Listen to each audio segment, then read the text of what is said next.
በአዲስ አበባ ከተማ የተለያዩ የበጎ ፍቃድ ስራዎች መከናወናቸውን ቀጥለዋል። በተለይም ነዋሪዎች በዓላትን በደስታ ያሳልፉ ዘንድ የተለያዩ ስራዎች ይከናወናሉ። በዚህም የፋሲካ በዓልን ምክንያት በማድረግ የተለያዩ ክፍለ ከተሞች በዝቅተኛ የኑሮ ደረጃ ላይ ለሚገኙ ማህበረሰብ ክፍሎችን ተጠቃሚ ለማድረግና ቤትን በማደስ ለነዋሪዎች አስረክበዋል።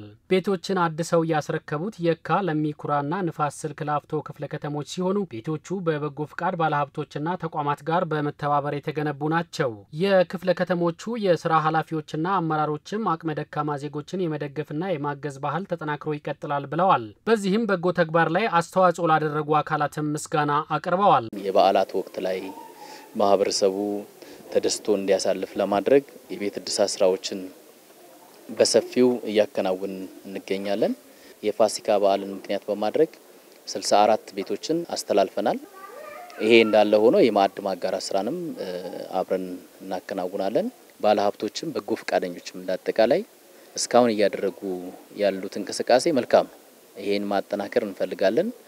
በክፍለ ከተማ አስተዳደሩ ስም እስካሁን ለተደረገው እንቅስቃሴ ማመስገን እንፈልጋለን። ይሄ በዓሉ ምክንያት በማድረግ ብቻ በዛሬው ዕለት ወረዳ 5 ላይ 15 በላይ ቤቶች ሰርተን የራሱ መጸዳጃ ቤት ያለው የራሱ ማብሰያ ክፍል ያለው በፍጹም በአዲስ መንገድ ተገንብቶ ያለቀ ይሄንንም ግንባታውን በማድረግ ሂደት ውስጥ የኢቶል የሚባል ካምፓኒ ጋር በጋራ ተባብረን የግል ባለሀብቶች ተሳትፈውበት ትልልቅ ተቋማት ተሳትፈውበት በጎ ፍቃደኝነት መነሻውም መድረሻውም ሰው ስለሆነ ሁሉንም ህብረተሰብ ክፍል ታሳቢ በማድረግ ከመንግስት አቅም ባሻገር ከመንግስት ስራዎቻችን ባሻገር መንግስት በራሱ አቅዶ ከሚሰራው ስራ ባሻገር የግል ሴክተሩን አሳትፈን ሲቪክ ማህበራትን አሳትፈን የምንሰራበት ስራ ነው።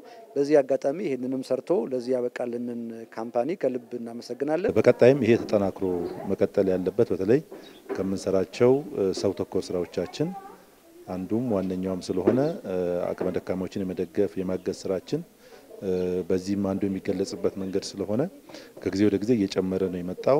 በዚህ አመትም በቀሪ ወራት ቁጥሩ ከፍ ያሉ ቤቶችን ለመስራት እቅድ ይዘን እየተንቀሳቀስን ያለነው። ቤት የታደሰላቸው በዝቅተኛ የኑሮ ደረጃ ላይ የሚገኙ ዜጎችም ከዚህ በፊት በአስቸጋሪ ሁኔታ ውስጥ ይኖሩ እንደነበር ገልጸው ቤታቸው መታደሱ ከአስከፊ ህይወትና አደጋ እንደሚታደጋቸው ተናግረዋል። ተዛሬ ግን እየተሰቃየው ተስንት ስቃይ ተሰው ቤት ጋገራ እየተሰቃየሁ ጋገራ እየጋገርኩ ልጆችን ታሳድግ መከራ እያየሁ ነበር።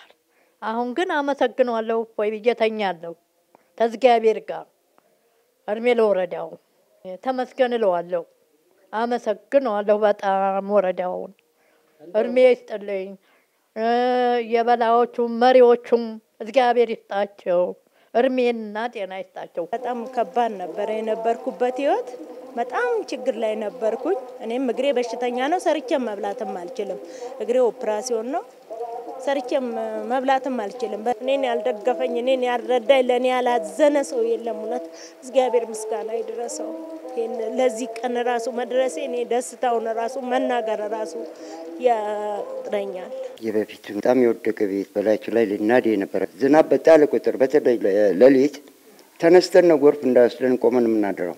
አሁን እንዲህ አይነት ቤት አግኝተን እንዴት ነው ያንን ጎርፍ በርቀት ነው እያየን የምንቀመጠው እንጂ በደስታ ላይ ነው የምንኖረው ማለት ነው። ሁሉ ነገር የተሟላ ነው።